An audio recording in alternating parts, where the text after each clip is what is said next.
Chris Pratt can grow quite the damn beard after a whole year.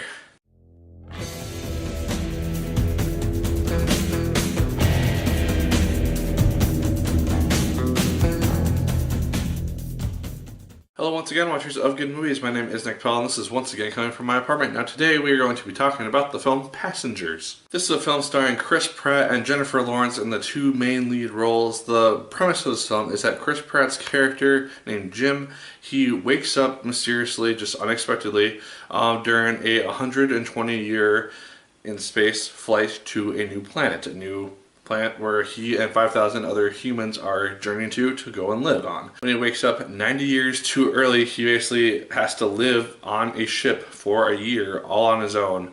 And you get to see this really interesting montage of just what he does during this whole time. He kind of does just really fun stuff for a while, and then it just becomes really less exciting because he has nobody to share it with. And then one day he comes across Aurora, played by Jennifer Lawrence, and he just becomes somewhat obsessed with her. And as a result, since he is an engineer, he messes with her pod and wakes her up. And so we have our film and our two main lead actors in this film together now. The performances in this film are actually quite good. I really enjoyed seeing Chris Pratt and Jennifer Lawrence on screen, especially in their more emotional moments. I thought that's where they both really shine. You can tell just how good these two people are as actors now, because they're two of the biggest names in Hollywood right now, and just having them both in a film together just works extremely well, and I really enjoyed their chemistry on screen as well as their individual performances. Michael Sheen is also in this film. He plays an android who is basically a bartender, and he has interactions with Chris Pratt and Jennifer Lawrence in this film. And his scenes are more where the comedy comes from, and the humor comes a lot from his interactions with Chris Pratt when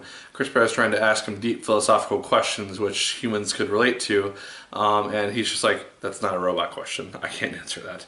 And it's just kind of interesting dry humor that goes on in this film, as opposed to like the humor that was in Rogue One, per se. Now, unexpectedly, this is a love story more than anything else, because a large majority of the film, before just the ship becomes a almost bomb in space, it's about these two people who are stuck on a ship alone, and they have no chance of going back to sleep, and so they have to just live together, and they end up falling in love with each other. And it's a really interesting film in that regard, because it feels very genuine in regards to how it happens. And part of that, as I said, was the chemistry between Chris Pratt and Jennifer Lawrence. It just worked really well, and I really bought the relationship as it went on throughout the course of this film, because you could just tell that these are two people who are just looking for something else in their lives, and they find it within each other. That said, in regards to the romance, there are some really cheesy scenes and some really predictable moments throughout the course of the film. In regards to that romance, in regards to just certain things that are placed event-wise throughout the film, especially when we get more towards like the catastrophe part, where it's like, oh hey, the ship is gonna go bad, and so we have to stop it from going bad, and so yeah. And those scenes are more towards the end, and I really enjoyed the ending because it was paced really well, as was the rest of the film in my opinion. And so I enjoyed seeing those action scenes, and I thought that they worked, again, really well because of the chemistry. But there were, again, some predictable moments and some cheesy aspects to it. And one thing which I found really interesting is the kind of gray area that we have for Chris Pratt's decision to wake up Jennifer Lawrence, because her pod has no issues, it is not malfunctioning, and she could have easily just slept her way all the way for the rest of the 120 years and just had no idea of what happened.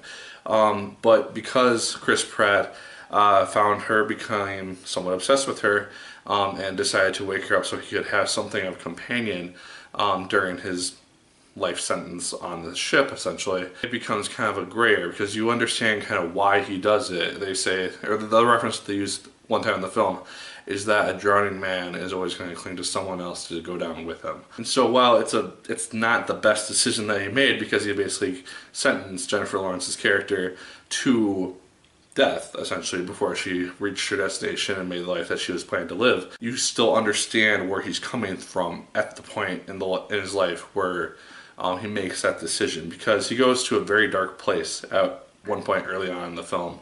And so you can really understand why he does what he does, even if you don't really agree with what he ends up doing as a result. And then I also felt like the ending to the film wrapped it up really, really nicely. I enjoyed seeing it. Again, some predictable elements to it, like I said before, but it wrapped it up really, really well. I enjoyed seeing this film for what it was, and I actually had a really fun time watching this movie. I wasn't really totally expecting to, based on critic reviews that I've seen.